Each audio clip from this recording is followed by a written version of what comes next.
अरिहन्ताणं नमो सिद्धाणं नमो आयर्याणं नमो वज्झायाणं नमो लोहे सव्वसाहुणम् एषु पञ्च नमस्कारो सर्वपापप्रणाशनं मङ्गलानं च सर्वेसिं परमम् अभये मङ्गलम्।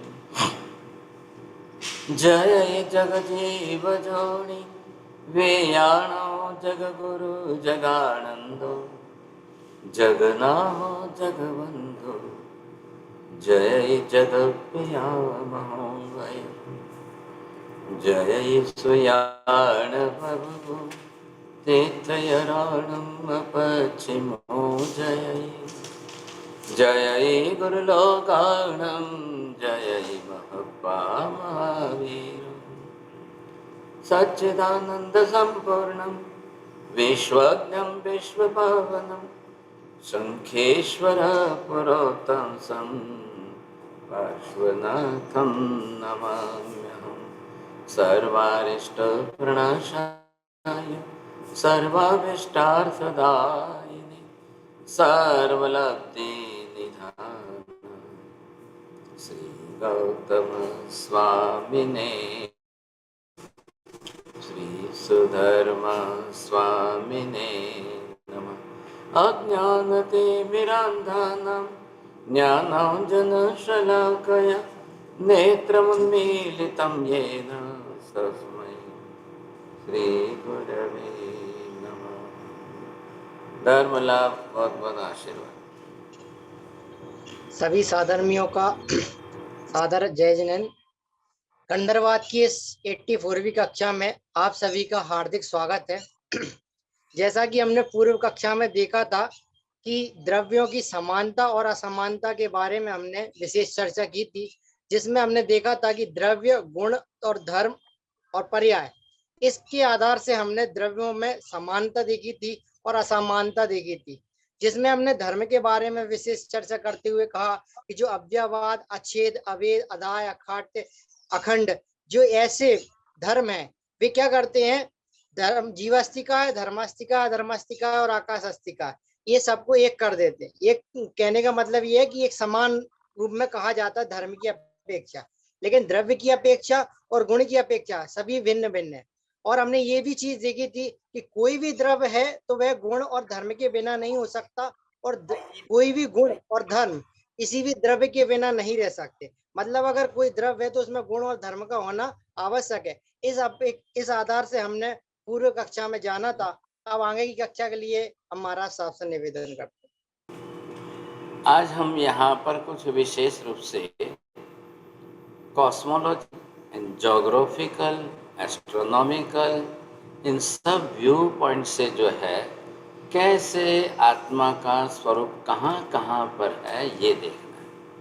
आत्मा स्वयं एक द्रव्य है, आत्मा का क्षेत्र भी कहाँ पर है, आत्मा कितने क्षेत्र में है, किस किस क्षेत्र में है, द्रव्य, क्षेत्र, काल, भाव, नाम, सात, इन सब प्रकारों से जब हम विचार करेंगे तब हमको ये ख्याल आएगा कि जिस तरह से केवल ज्ञानी, केवल दर्शनी भगवंतों ने जो स्वरूप जैसा दिखाया है, अब उस हिसाब से हम समझेंगे तब ख्याल आएगा कि पूरे लोक के अंदर संपूर्ण लोक, अब ये मैंने डायग्राम यहाँ पर पूर्ण लोक का दिया है, और पूरे लोक के अंदर कहाँ कितने जीव,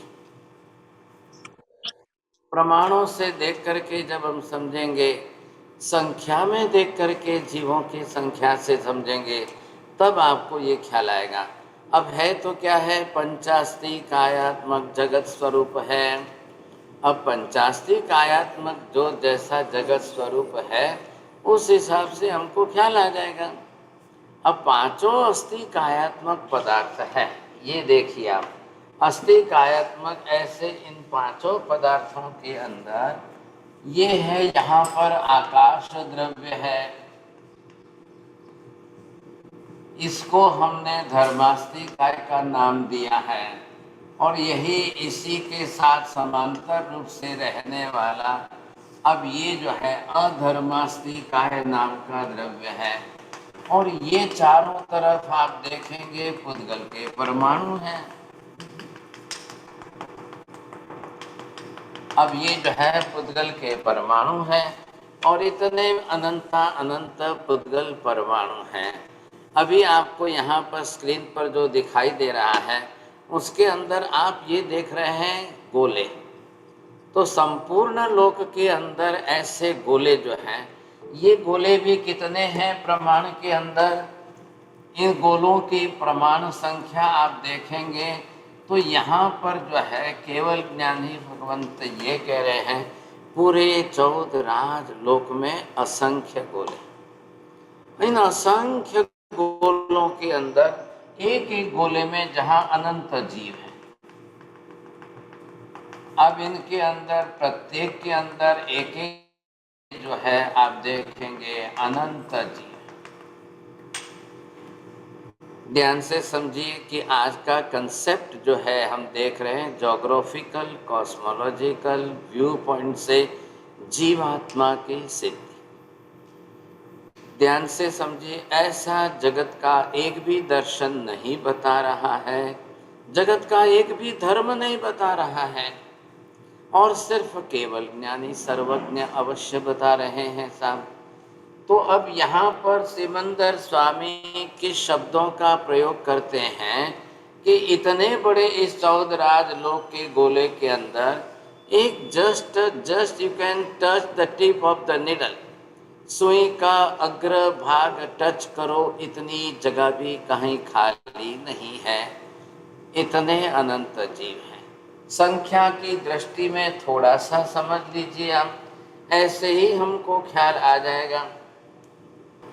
हाँ जी, तो ये हम क्या समझ रहे हैं यहाँ पर कि संख्या एक ही जगत में जैन धर्म ऐसा है कि इधर जो है ये गोलों की संख्या तो असंख्य बताई और प्रत्येक के अंदर जीवों की संख्या अनंत बता दी।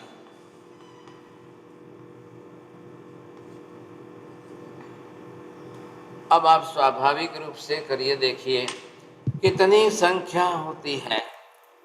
असंख्य का अनंत बार मल्टीप्लाई करिए या उल्टा अनंत का असंख्य बार मल्टीप्लाई करिए, दोनों से हमको स्पष्ट ख्याल आ जाएगा। तो कितनी हुई? जब एक गोले में ही अनंत जीव हैं तो पूरे लोक के अंदर इन असंख्य गोलों के अंदर एक एक में अनंत अनंत अनंत अनंत। अब इस हिसाब से कितने अनंत हो जाएंगे साहब, कितने अनंत बन जाते हैं। तो ये क्या कह रहे हैं केवल ज्ञानी सिमंदर स्वामी? ये कह रहे हैं इतने बड़े लोक के अंदर, हालांकि 14 राज लोक कितना है, एक रज्जु लोक बरोबर असंख्य योजन होते हैं। इतने बड़े असंख्य योजन के अंदर असंख्य गोले। हाँ, ये जरूर है कि वो आज हमको कोई आंखों से दिखाई तो नहीं दे रहे हैं, आंखों के सामने स्पष्ट तो नहीं है। ऐसी स्थिति के अंदर इतने बड़े जब हम निगोद के अंदर ये गोले देख रहे हैं,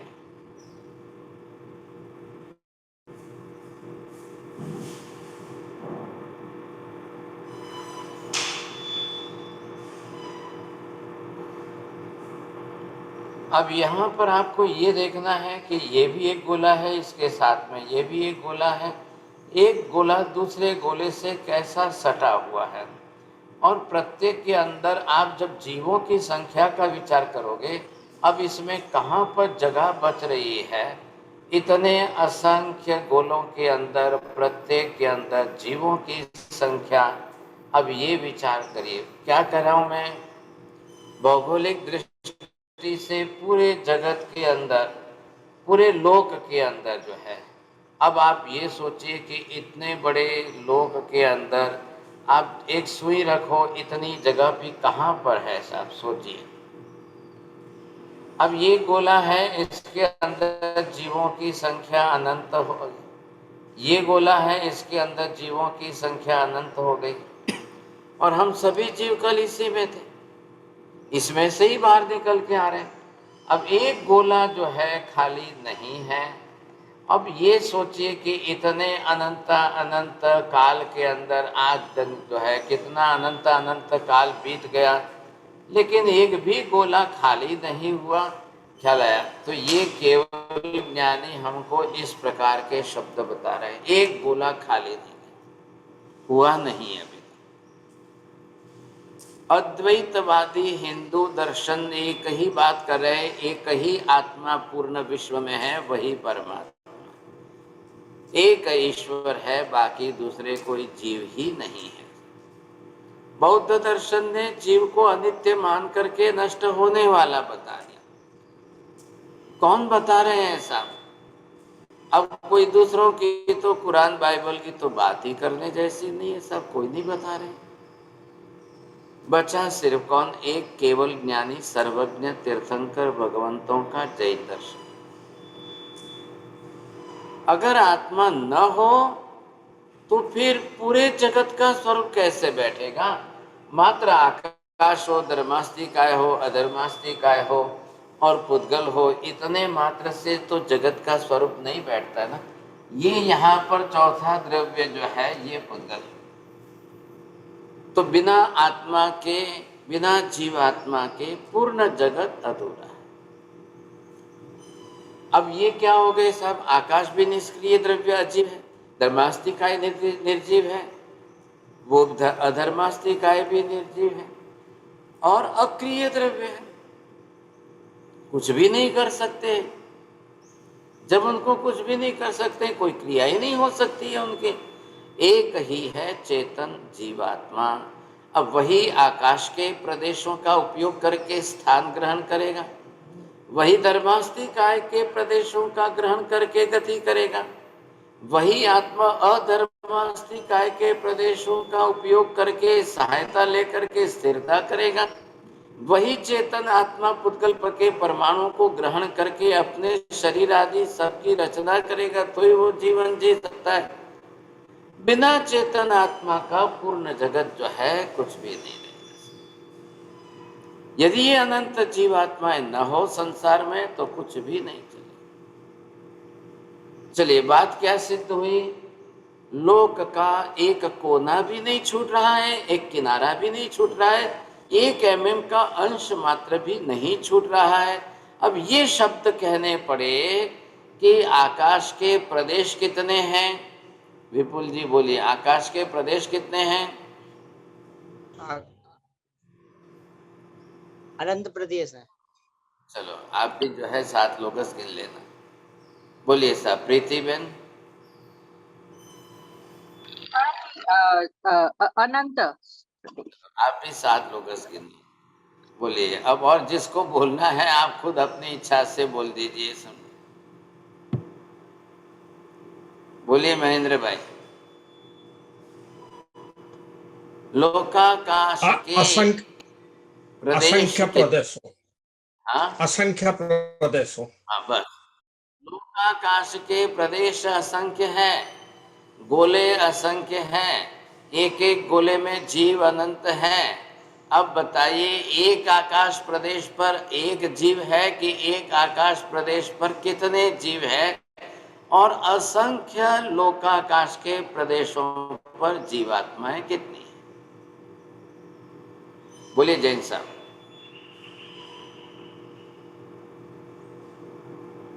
आ रहा है ख्याल में?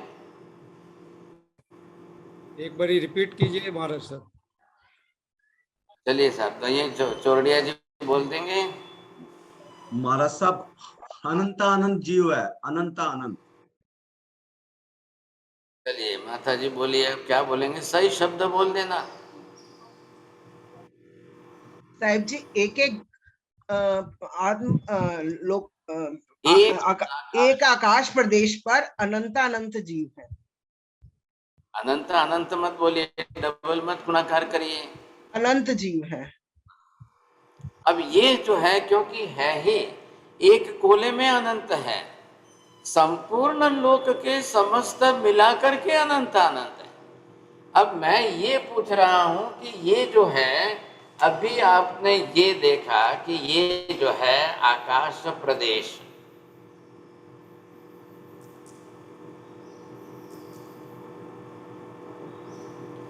अब ये समझिए कि जिस तरह से अब ये क्या हो गए, सब आकाश प्रदेशों की रचना हो गई। तो इनमें आकाश प्रदेशों के अंदर आपको ये देखना है कि जो आकाश प्रदेशों की रचना हो गई, बाहर का आकाश तो अनंत है, सवाल किसका है? लोकाकाश का। अब इस लोकाकाश के प्रदेशों पर आप ये देखिए, अगर हम यहाँ पर एक गोला भी लेते हैं तो उसमें भी अनंत है। यहाँ पर हमने एक गोला लिया, ये अनंत जीव है। यहाँ पर एक गोला लिया, अनंत जीव है। अब कहीं पर भी जाकर के कोई गोला लो संग, क्योंकि क्या कहा सिमंदर स्वामी ने, एक सुई का अग्र भाग भी स्पर्श करो, इतनी जगह भी बिना गोले की खाली नहीं है। बोलिए निपा बहन, बोलेंगे?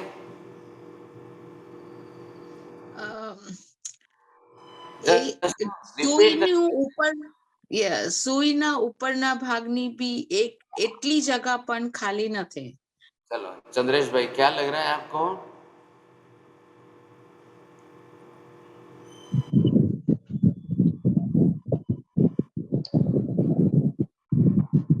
एक भी जगह खाली, हाँ, एक भी जगह खाली नहीं सर। आपको ये देखना है कि ये जो है आकाश प्रदेशों की संख्या फिक्स हो गई। लोकाकाश के प्रदेश असंख्य से ज्यादा नहीं है, वे सिर्फ असंख्य ही हैं। और ऐसे में अगर हम ये देखने जाएं कि जिस तरह से लोकाकाश के अंदर अगर एक एक गोला भी हम बैठाने जाएं तो ठीक है, चलो प्रदेशों के हिसाब से एक एक गोला तो बन गया, और एक एक गोले में अनंत जीव है। लोकाकाश के प्रदेशों की संख्या असंख्य, गोलों की संख्या असंख्य, तो बिल्कुल लेवल तो बैठ गया। असंख्य प्रदेशों पर असंख्य गोले। थोड़ा सा ध्यान से समझ लीजिए, कोई भी जीवात्मा या पुद्गल परमाणु बिना आकाश प्रदेश के रह ही नहीं सकता है। बोलिए नीति बहन, रिपीट करिए।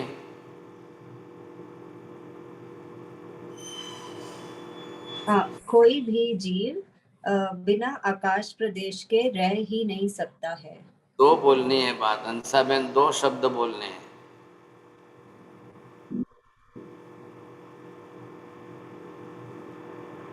नहीं, कोई भी जीवात्मा या पुद्गल परमाणु बिना आकाश प्रदेश के रह ही नहीं सकते हैं। राहुल जी बोलिए। कोई भी जीवात्मा या पुद्गल के परमाणु बिना आकाश प्रदेश के रह ही नहीं सकते। तो मतलब क्या हुआ? अब आकाश के प्रदेश तो असंख्य ही है, गोले असंख्य है, आत्मा अनंत है, परमाणु अनंत अनंत है। ऐसा अब सबको रहना कहाँ पर है? नरेंद्र जी, क्यों सबको रहना है आकाश में?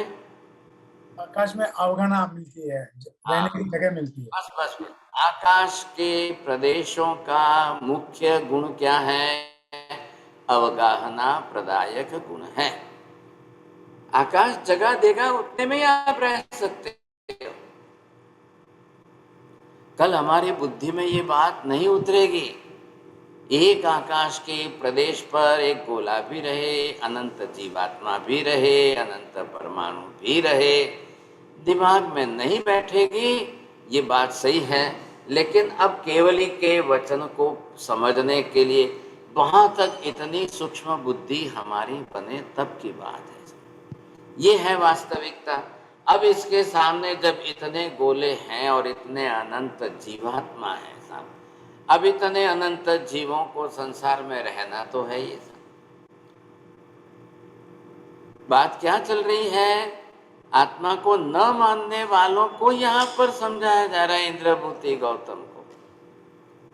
हमको भी समझना है। इंद्रभूति गौतम तो आगे के गणधर है, इसलिए निमित्त है, लेकिन हमको सबको समझना है।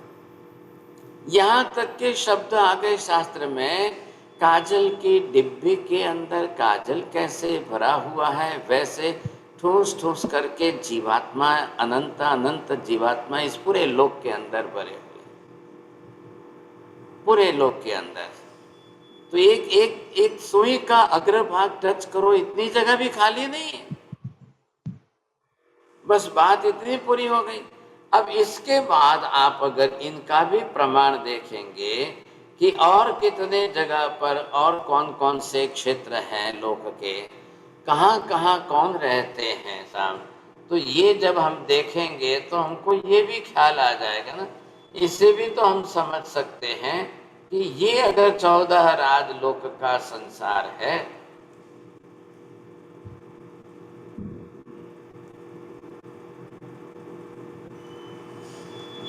तो ये तो बात हो गई। लेकिन यहाँ ऊपर तो अब देवी देवता भी हैं,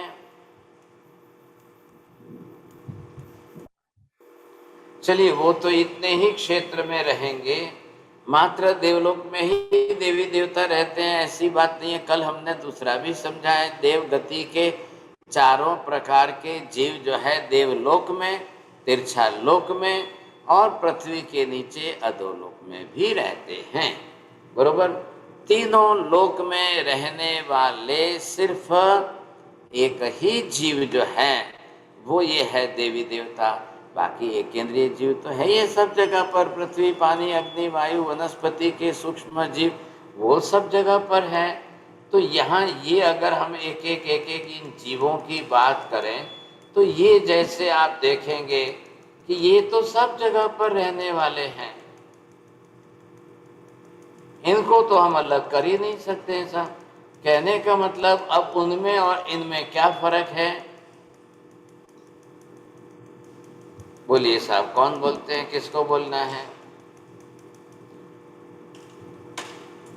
अजी बाटिया जी बोलिए, उनमें और इनमें क्या फर्क है? चलिए उमेश जी बोल के देखिए आप। कोई फर्क नहीं मारा सर। अरे भाई वो पहले बताया था निगोद के गोलों में, ये निगोद के गोले आपको सामने दिख रहे हैं इनमें, और अभी ये बनाया इसके अंदर, दो में क्या फर्क है? क्या कोई फर्क नहीं जी, वो क्या कहते हैं, एक शरीर, मतलब एक शरीर है उनका, ये अलग अलग शरीर वाले हैं जी। चलिए आप ऐसे करेंगे तो कैसे बात बैठेगी? बोलो छाया बहन, बेमा शू फर्क छे?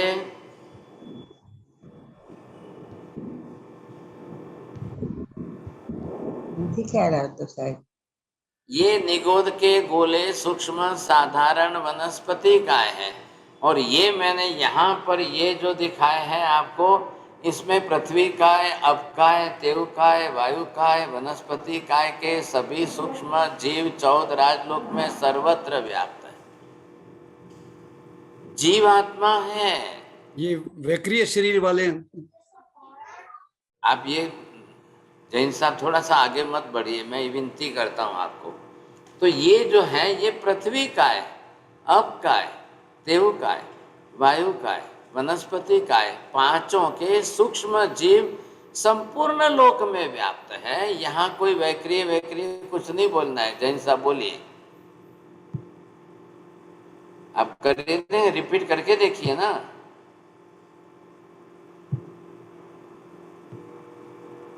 मैंने जो बोला है वो एक सेंटेंस रिपीट करिए बस।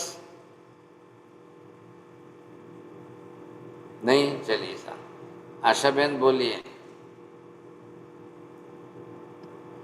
ये सब पृथ्वीकाय, अपकाय, तेवकाय, वायुकाय के सूक्ष्म जीव हैं, और वो गोले के अंदर आपने भी एक शब्द छोड़ दिया, ऐसी गलती मत करिए ना। वनस्पति काय के। हाँ, ये बात है। तो ये देखो, वो कौन है? वो ये वाले निगोद के गोले हैं।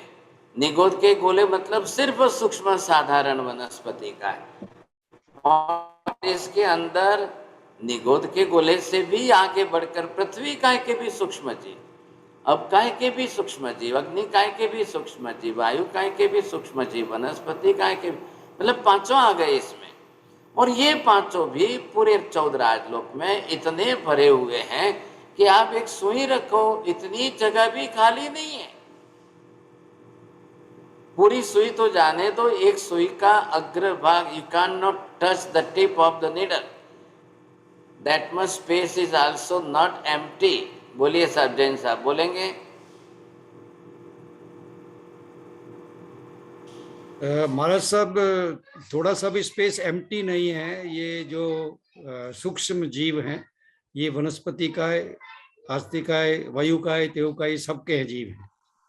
अब आपको क्या देखना है, कहाँ कहाँ जीवात्माएं हैं, कितनी जीवात्माएं हैं, ये आप देख रहे हो।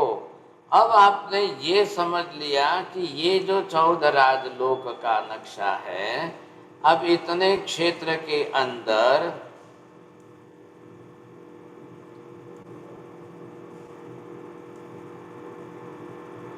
ये कल हमने समझा था, आपको ख्याल हो तो ये जो है, ये क्या है, ये त्रस नाड़ी है।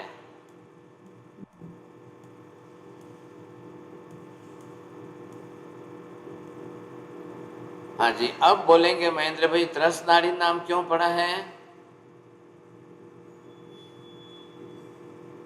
नहीं बोलना है तो हाथ ऐसे कर दो, आगे मत पड़ी, नहीं तो और टाइम चला जाएगा साहब। हाँ जी बोलिए साहब, प्रीतिबेन, त्रस नाड़ी नाम क्यों रखा है? नहीं, विपुल जी बोलेंगे।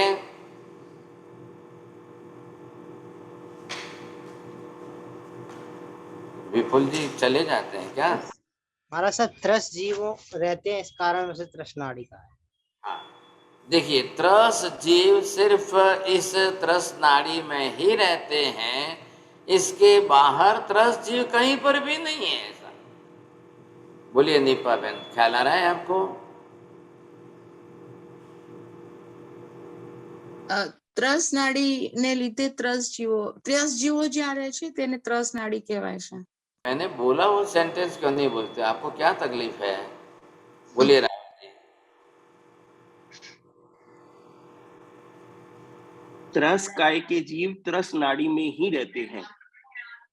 आगे वाक्य अधूरा पूरा करिए। त्रस नाड़ी के बाहर एक भी त्रस जीव कहीं रहता ही नहीं है। त्रस नाड़ी के बाहर एक भी त्रस काय का जीव रहता ही नहीं। हाँ जी, त्रस जीव कौन कौन से हैं? साहब जी बोलो, जल्दी बोलो। साहिब जी, बेंद्रिय, तेंद्रिय, चौरेंद्रिय, पंचेंद्रिय, वनस्पति काय और साधारण वनस्पति काय के। चलो अब नहीं, आप, वनस्पति काय के नहीं, सॉरी नहीं, सॉरी वनस्पति काय के नहीं। बस आपको इसी कारण लोगस की पनिशमेंट ज्यादा आती है। बोलो छाया बेन, त्रस जीवो कया छे?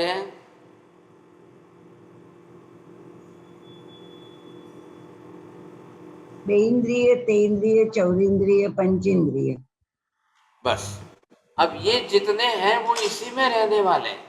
अब 2 इंद्रिय, 3 इंद्रिय, चौरेंद्रिय यहाँ रहेंगे, पंचेंद्रिय यहाँ रहेंगे। अब पंचेंद्रिय के अंदर देवी देवता यहाँ रह जाएंगे, नरक के नारकी यहाँ रह जाएंगे। अब तिर्यंच गति के पशु पक्षी भी रहेंगे और मनुष्य भी यहाँ रहेंगे। बस ये हो गए ना त्रस जी। अब इनके बाहर जो खाली जगह देख रहे हो, ये यहाँ पर आप स्थावर देखेंगे, इनके अंदर यहाँ आप जो देखेंगे ये स्थावर जीव है। आपको सुनकर आश्चर्य होगा, हैरानी होगी, इतना डिटेल में इतने अनंत जीवों का इतना एनालिसिस करके कौन सा जीव, कितनी इंद्रिय वाला जीव, किस क्षेत्र में रहने वाला जीव, ये सिर्फ और सिर्फ सर्वज्ञों ने बताया, केवल ज्ञानियों ने बताया। यही वर्णन जैन शास्त्रों में, जैन आगमों में है। आपको सुनकर आश्चर्य होगा कि इसके सिवाय दुनिया के और किसी दर्शन में, किसी धर्म में कोई नहीं बता रहा है। किसकी बात चल रही है? जीव आत्मा की। अब ये जो है 2 शब्द आप थोड़ा सा ध्यान में रखिए। अब मैं ये शब्द बोल रहा हूं कि सिर्फ आत्मा, और अभी दूसरा शब्द आप ये लीजिए, ये हो गया जीवात्मा। हाँ जी, अब आप कौन बोल सकते हो नरेंद्र जी, क्या फर्क है इन दोनों शब्दों में?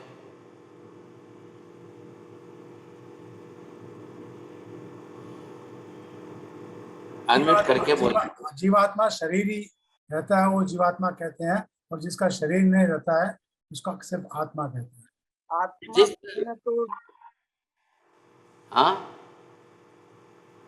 जिस आत्मा ने शरीर धारण कर लिया है, जीवन जी रहा है, वो जीवात्मा। इसके अंदर जब आप ये देखिए तो इसको थोड़ा सा यहाँ से खोल दीजिए। अब ये शब्द जीव और ये हो गया आत्मा। अब इस तरह से जब आप देखेंगे कि भाई दोनों ही हैं, तो क्या है, इस आत्मा ने अपनी तरह से ऐसा शरीर धारण कर लिया है और वो जीवन जी रहा है, उसको जीवात्मा बोलिए। बाकी सब शरीरों के अंदर जीव जो है, आत्मा जो है, वो तो आत्मा के रूप में ही है। अब दूसरे कौन है? तो जो है वो आत्मा के स्वरूप में है। तो यहाँ पर हम जब समझ जाएंगे तब हमको ये ख्याल आ जाएगा कि कौन कितने आत्मा है, कहाँ पर कितने आत्मा है। तो ये है कि जीवात्मा जो है, कहने का तात्पर्य क्या है, इतने बड़े लोक में, इतने बड़े 14 राज लोक में, सर्वत्र जो है इतनी अनंत अनंत आत्मा है। लेकिन हे इंद्रभूति गौतम, आप किस तरीके से ना कहते हो, क्यों ना कह रहे हो, अस्तित्व का ही निषेध कर रहे हो। तो शुरुआत में हमने पहले ही बात की थी, आत्मा आँखों से दिखाई नहीं देती है, इसलिए ना कहने का सबसे बड़ा कारण हो गया। महावीर ये कह रहे हैं, अदृश्य, अरूपी, अवर्णी ऐसी आत्मा कभी भी किसी को भी आँखों से दिखाई नहीं देगी। लेकिन दिखाई न देते हुए इतने बड़े लोक के अंदर इतने सब जीवात्मा है, इतने अनंत अनंत जीवात्मा है। अब ऐसी स्थिति के अंदर हम ये जो देख रहे हैं कि इतने अनंत अनंत जीवात्मा आए कहाँ से, समझे? अब ये रहस्य कोई समझने को ही तैयार नहीं। अब दुनिया के अन्य धर्मों ने, दुनिया के अन्य दर्शनों ने ऐसा क्यों नहीं कहा? किसी ने भी क्यों नहीं कहा? क्या कारण क्या है? बोलिए साहब, कौन? गोलिया जी बोलेंगे? सुखराज जी, गोलिया जी बोलेंगे? कोशिश करिए कभी। नहीं, चलो ठीक है। उमेश जी क्या बोलेंगे?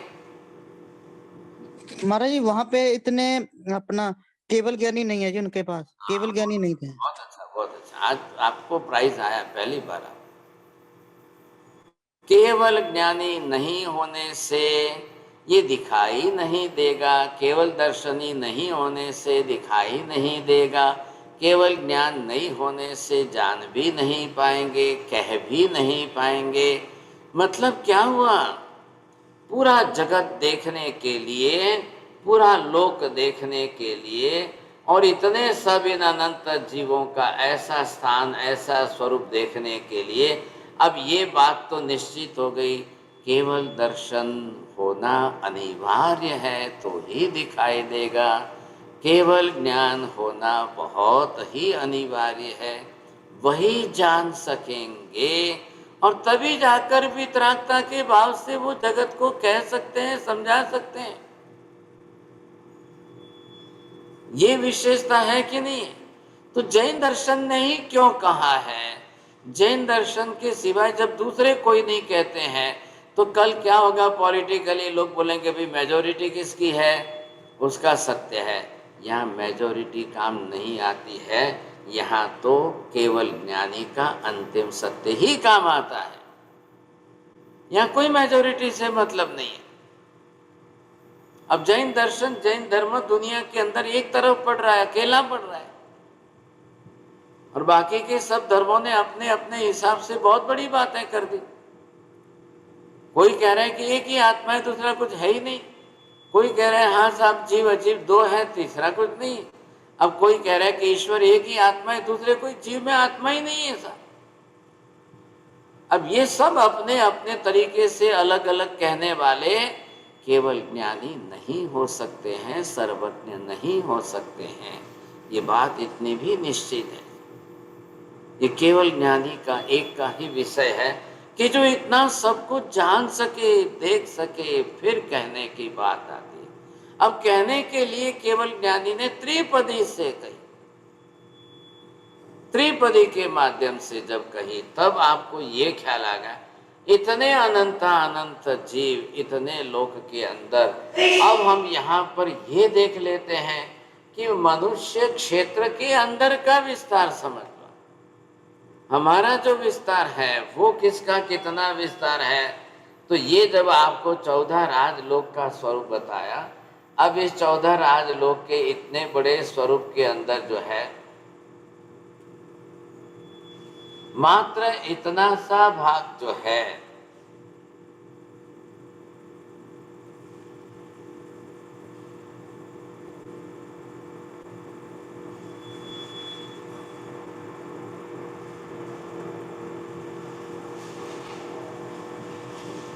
अरे अब आपको ये देखना है कि 14 राजलोक के अंदर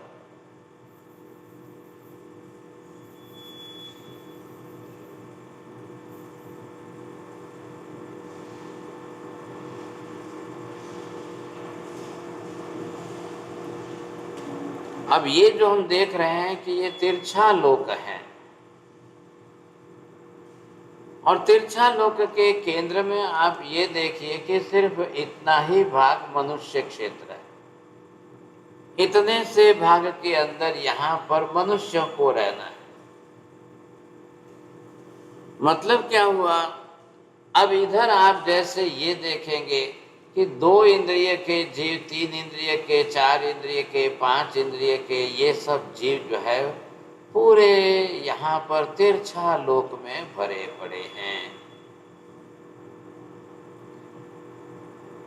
बोलो हंसाबेन, आ तिरछा लोक કેટલું મોટું છે?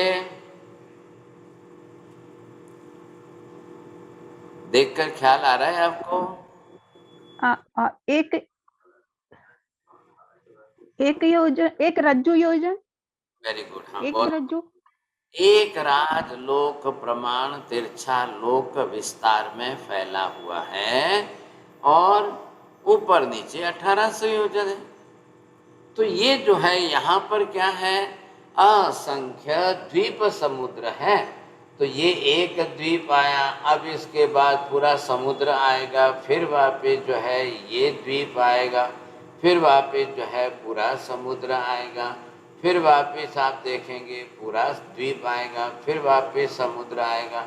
अब ये तो जो है असंख्य द्वीप समुद्र जो आप देख रहे हैं, तो समुद्र में तो पंचेंद्रिय जलचर प्राणी है, और द्वीप समूह है, पृथ्वी है, वहाँ पर 2 इंद्रिय, 3 इंद्रिय, 4 इंद्रिय जीव, पंचेंद्रिय जीव भी हैं, पशु पक्षी भी हैं। अब ये भी संख्या में 2 इंद्रिय जीव कितने हैं संख्या में? अनंत है। 3 इंद्रिय जीव संख्या में कितने हैं? अनंत है। 4 इंद्रिय जीव संख्या में कितने हैं? पूरे लोक की बात हो रही है, तो यहाँ पर ही है। अब इसके जावत और जगह पर नहीं है, समझा? तो ये आपको ख्याल आ जाएगा, समझे कि नहीं? तो यहाँ आपको ऊपर क्या दिख रहा है, ये जो ऊपर का लोक क्षेत्र आप देख रहे हो, तो अब इतने 14 राजलोक के क्षेत्र में ऊपर आपको कोई 2 इंद्रिय, 3 इंद्रिय, 4 इंद्रिय नहीं दिखाई देंगे। नीचे यहाँ पर कोई 2 इंद्रिय, 3 इंद्रिय, 4 इंद्रिय नहीं दिखाई देंगे, पंचेंद्रिय पशु पक्षी नहीं है। थोड़ा ध्यान से समझ लीजिए, ये जीव है, सब आत्मा ही है, जीवात्मा है। लेकिन 2 इंद्रिय वाले, 3 इंद्रिय वाले, 4 इंद्रिय वाले, पंचेंद्रिय वाले पशु पक्षी आदि वो सिर्फ तिरछा लोक में है, मनुष्य लोक में है। लेकिन ऊर्ध्व देवलोक में वहां पर कहीं कोई एक भी नहीं है, और नीचे के अधोलोक में यहाँ पर भी कहीं कोई चीज नहीं है ऐसा। तो यहाँ पर कौन है? यहाँ सिर्फ नारकी जीव है। हो गया टाइम, ये घड़ी बंद है। इधर देवी देवता है,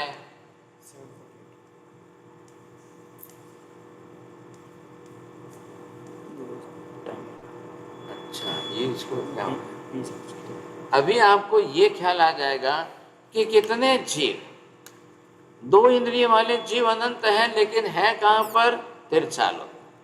3 इंद्रिय वाले जिसको हम चींटी मकोड़े आदि बोलते हैं, वो है कितने? है तो अनंत, लेकिन है कहाँ पर? है सिर्फ तिरछालोक में। 4 इंद्रिय वाले मक्खी मच्छर आदि, वो भी है तो संख्या में अनंत, लेकिन कहाँ रहते हैं? सिर्फ तिरछालोक। तिरछालोक में जो रहेंगे वो पशु पक्षी मनुष्य लोक में साथ में ही रहते हैं, लेकिन मनुष्य जो है वो सिर्फ डाइद्वीप समुद्र में रहेंगे और कहीं नहीं रहेंगे। रहने का क्षेत्र, आज जो हमारा कंसेप्ट है, द कॉस्मोलॉजिकल व्यू पॉइंट है, ये अपना क्या ज्योग्राफिकल व्यू पॉइंट है, उस क्षेत्र से हम देख रहे हैं तो पूरे लोक के अंदर जीव आत्माएं अनंत अनंत की संख्या में सब जगह पर है। महावीर गौतम को कह रहे हैं, हे गौतम, बिना जीवात्मा का एक भी लोकाकाश का प्रदेश खाली नहीं है। जोड़िया जी बोलिए, ये शब्द बोलेंगे आप? हाँ महाराज साहब, फरमाया कि बिना जीवात्मा का लोकाकाश का एक भी प्रदेश खाली नहीं है। वेरी गुड, बहुत अच्छा है साहब। अब क्या हुआ? अब लोकाकाश का एक भी प्रदेश खाली नहीं है। अब सब जगह पर जीवात्माएं जीवात्माएं जीवात्माएं हैं। हाँ ये है, जीवात्माएं सब अलग अलग प्रकार की क्यों हैं? भिन्न भिन्न प्रकार की क्यों हैं? बोलिए बीना बहन, बोलना है? नहीं, जया बहन मेहता बोलेंगे।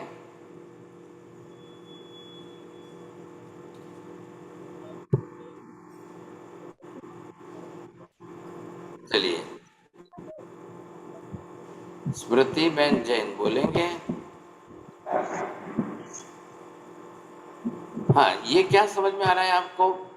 अब हम ये समझ रहे हैं कि भाई बिना जीवात्मा का तो संसार का स्वरूप ही नहीं हो सकता है। 14 राज लोग जो है समझे, और एक भी लोक का क्षेत्र खाली नहीं है। हाँ ये है कि जीवात्मा सब जगह पर अलग अलग क्यों है। इधर देखिए ध्यान से, आत्मा सब जगह अलग अलग है कि जीव अलग अलग है? कुंजल बहन बोलो।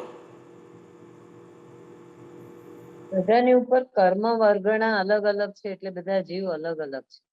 संसार में अनंत आत्माएं आत्मद्रव्य स्वरूप में सर्वत्र एक जैसी एक शरीकी है, लेकिन कर्मानुसार बनाया हुआ सबका शरीर अलग अलग है।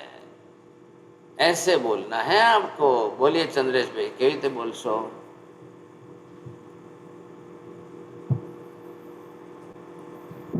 સંસારમાં આત્મા બધા એક સરખા છે, પણ કર્માનુસાર જીવો अलग अलग प्रकार છે। आत्मा सभी सर्वत्र, चाहे किसी की भी आत्मा हो। अभी ये हमने सब देख लिया, निगोद के जीव की आत्मा से लेकर के मनुष्य तक, देवी देवता तक, नारकी तक, सबकी आत्मा का स्वरूप एक सरीखा एक जैसा है। आत्माएं सबकी एक सरीखी एक जैसी क्यों है?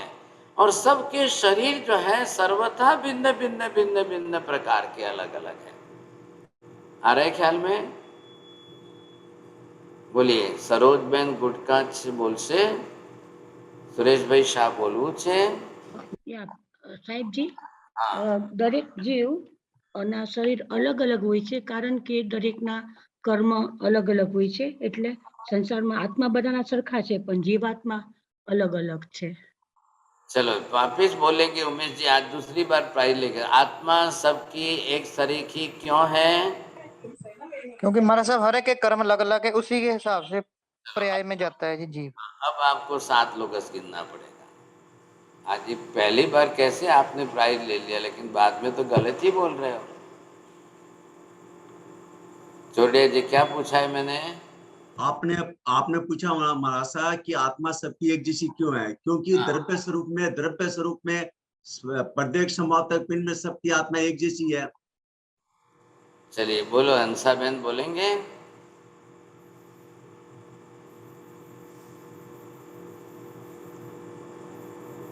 जिनको बोलना हो तो जल्दी से आपका। द्रव्य, हर आत्मा का द्रव्य स्वरूप समान है, इसलिए वो सभी आत्मा समान है द्रव्य रूप से। सभी अनंत आत्माओं का असंख्य प्रदेश समूहात्मक पिंड रूप द्रव्य स्वरूप एक शरीर का एक जैसा है, और अनंत अनंत सभी आत्माओं के अनंत गुण भी सत्तागत रूप से एक शरीर के एक जैसे ही है।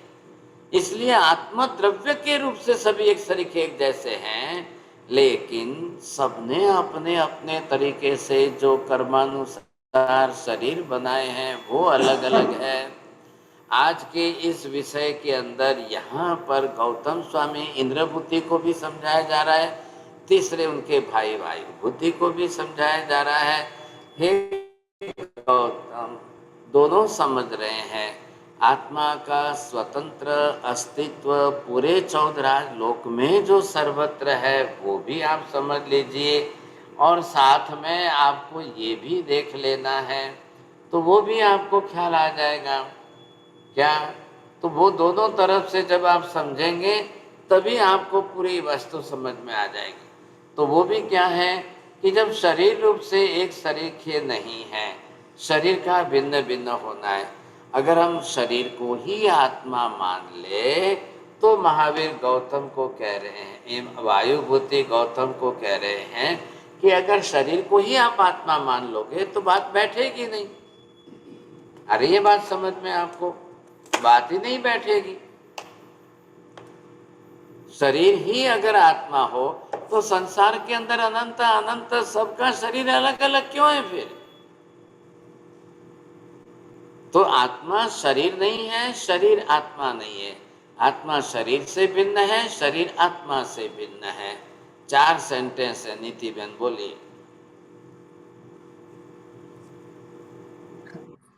जी, आत्मा शरीर से भिन्न है, शरीर आत्मा से भिन्न है, शरीर आत्मा जैसा नहीं है, आत्मा शरीर जैसा नहीं बोलना है, शरीर आत्मा नहीं है। या शरीर आत्मा नहीं है, आत्मा शरीर नहीं है। ये बात हुई ना, समझे कि नहीं? हाँ जी बोलिए साहब, किसको प्रश्न पूछना है बरोबर समझ के रखना, यही ध्यान में रखनी है बात। किसको प्रश्न है पूछिए।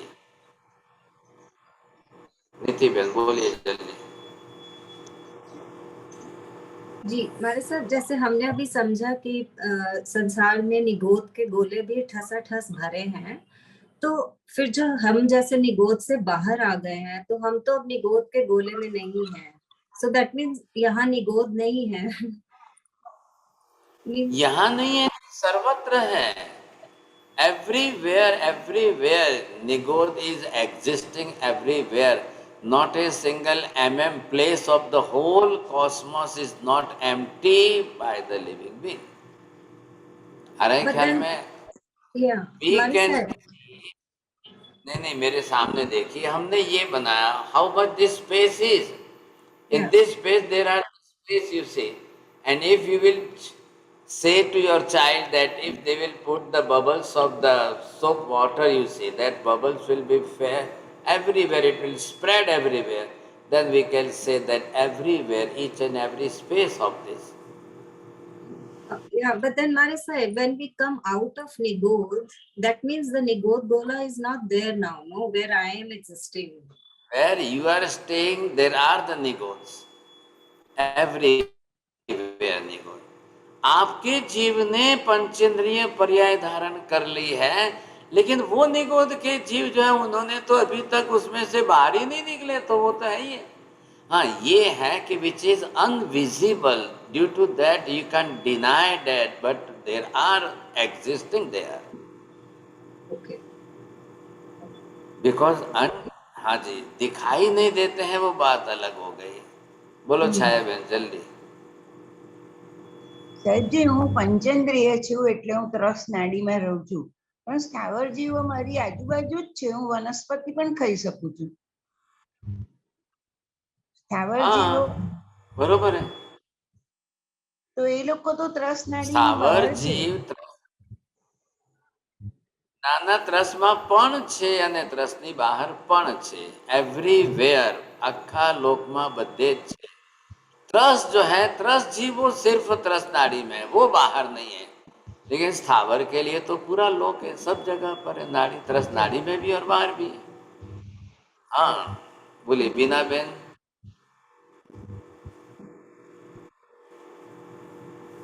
બોલું છે હ્યુમન બોડી છે ઓક્યુપાય કરે છે સ્પેસ, એમાં બી આ બધા ગોલા છે even in the human body, not even, body type. नहीं, not in the human body नहीं बोलना है हमको, इन द स्पेस बोलना है आपको, एवरीवेयर इन द स्पेस।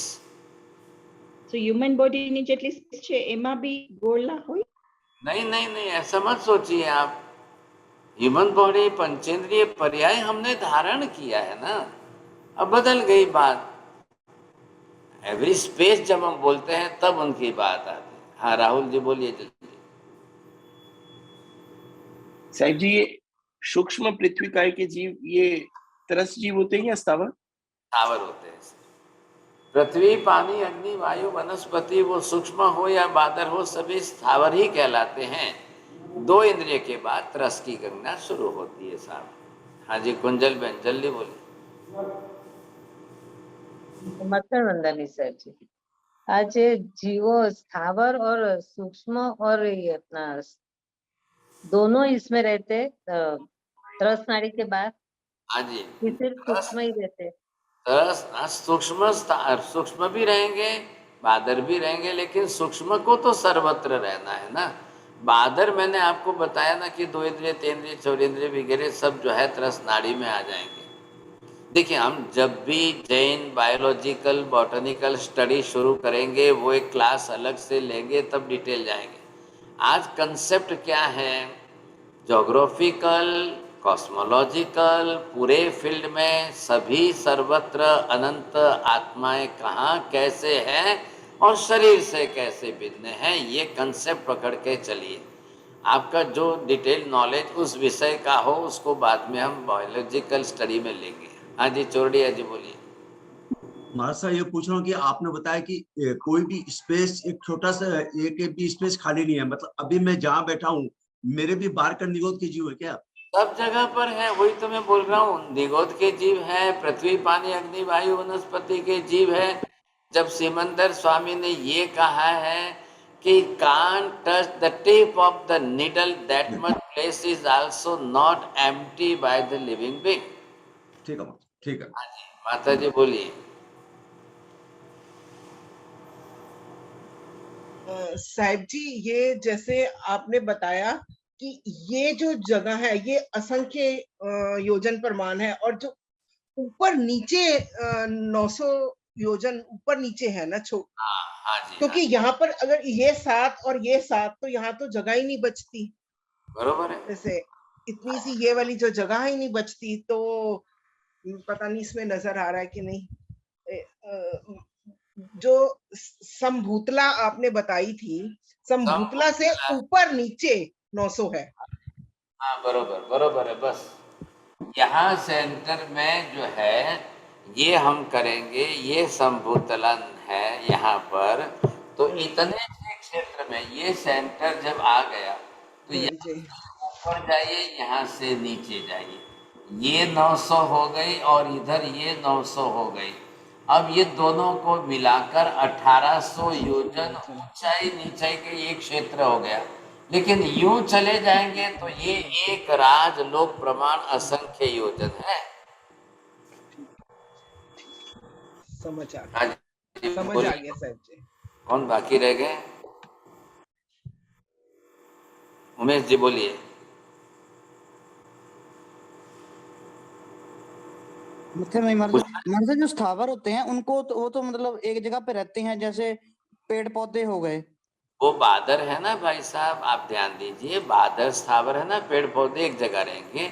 हमने किसकी बात की? सूक्ष्म की बात की, वो 14 राजलोक। हाँ जी बहन बोलिए जल्दी। नीति जी हमारे से जीवों की संख्या कितनी है, अनंत या अनंत? अनंत अनंत मल्टीप्लाई बाय अनंत। अनंत। हाँ तो एक गोले में ही अनंत है, तो इतने असंख्य गोले हैं। Then you can multiply bye.